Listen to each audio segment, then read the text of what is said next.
Ciri-ciri bahwa orang itu sedang disayang, dapat teguran, dapat musibah dari Allah Subhanahu wa taala, atau ujian dari Allah Subhanahu wa taala, bagaimana untuk membedakannya. Itu saja, banyak terima kasih. Wassalamualaikum warahmatullahi wabarakatuh. Waalaikumsalam warahmatullahi wabarakatuh. Dalam urusan musibah itu cara pandang kita yang kita perlu benahi. Jadi gini, kalau musibah itu menimpa kepada Anda,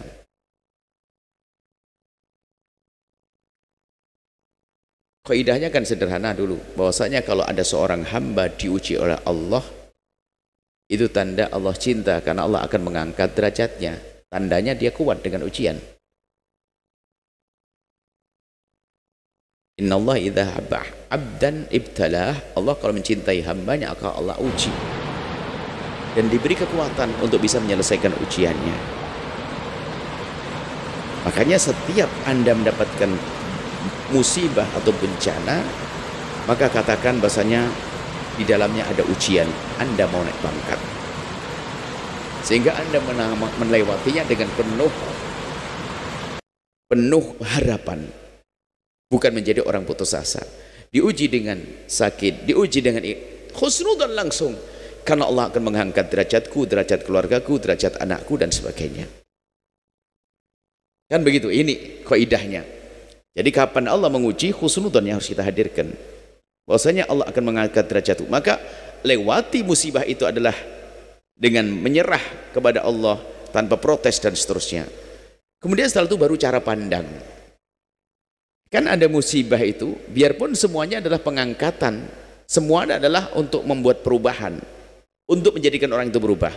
Jadi kalau ada seorang hamba kena musibah itu ada beberapa makna.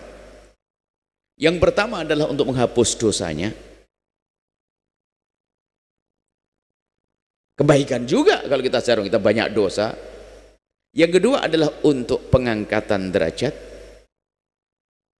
Yang ketiga adalah untuk tabungan pahala di akhirat. Itu kan semua musibah. Untuk orang beriman. Orang beriman kalau mendapatkan musibah seperti itu.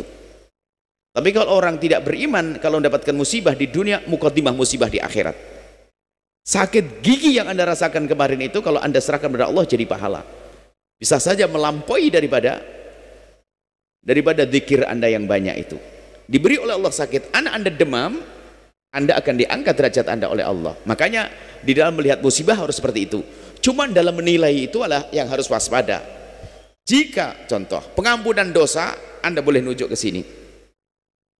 Jadi kalau Anda mendapatkan satu ujian, musibah, sakit dan sebagainya, Anda husnudzon, ini karena dosaku ya Allah, puji syukur padamu telah kuberi sakit, dan semoga dengan ini ampuni aku ya Allah, ampuni. Jadi kalau nunjukkan diri boleh, karena saya banyak dosa. Tapi kalau nunjuk ke orang, sedikit adab dong, bahasanya semoga Allah mengangkat derajatmu. Ini adab, jangan sampai tuh karena lu banyak dosa makanya, lah kan tidak enak, ini nggak punya adab. Adab menilai itu penting. Kadang-kadang kita salah memahami ilmu. Orang Jogja kena gempa bumi karena banyak dosa. Wah, dia kurang ajar. Kenapa ada kita katakan orang Jogja kena gempa bumi, semoga Allah mengangkat derajat mereka, Allah memberikan pahala. Itu loh punya adab, tata krama. Karena bisa saja yang kena gempa itu nggak punya dosa dia. Orang sakit lama, ahli istighfar, kegencet. Loh. Jadi cara pandang aja. Anda punya tata krama dan kesomaan dalam mandang. Jadi kalau musibah menimpa orang lain, besarkan hatinya. Allah akan mengangkat derajatmu, Allah akan memuliakanmu, Allah akan gitu. Dan Allah mengampuni pakai gitu, tidak usah karena dosa-dosa. Aceh tsunami, karena di Aceh banyak dosa, banyak pezina. Loh, kalau urusannya banyak pezina dan pendosa, Cirebon juga harus kena tsunami dong. Kadang kita sering mandang orang dengan pandangan picik, kelompok pandangan picik. Ini karena tidak punya adab kita mandang orang lain. Kenapa kita katakan Aceh diangkat derajat mereka oleh Allah, ditenggelamkan? Dalam hadis Nabi kan disebutkan termasuk orang mati syahid mati tenggelam. Loh, kan enak.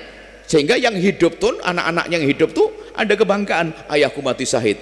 Lah ini orang salah karena perubahan. Di Aceh banyak orang tidak sholat. Lah ini orang, ya ini. Ini kan sudah nggak benar. Termasuk kita sering mendengar kalimat-kalimat orang yang congkak, Jogja, di Gempongnya, di karena maksiat mereka semuanya, maksiat. Wah, serem banget. Kayak dia tidak punya maksiat. Kalau urusan maksiat kayaknya gempa dulu dia yang kena. Jadi tolong cara pandang yang santun ya, yang sopan. Kalau melihat musibah pada orang lain, jangan Anda mengingat dosanya. Bisa jadi bukan karena dosa, tapi karena Allah ingin mengangkat derajatnya. Tapi kalau menimpa kita, boleh. Ini karena dosa saya. Lalu kita merenung dengan ibuku, dengan saudaraku. Itu ampuni aku ya Allah. Boleh seperti itu. Ini cara pandang. Wallahu a'lam bissawab.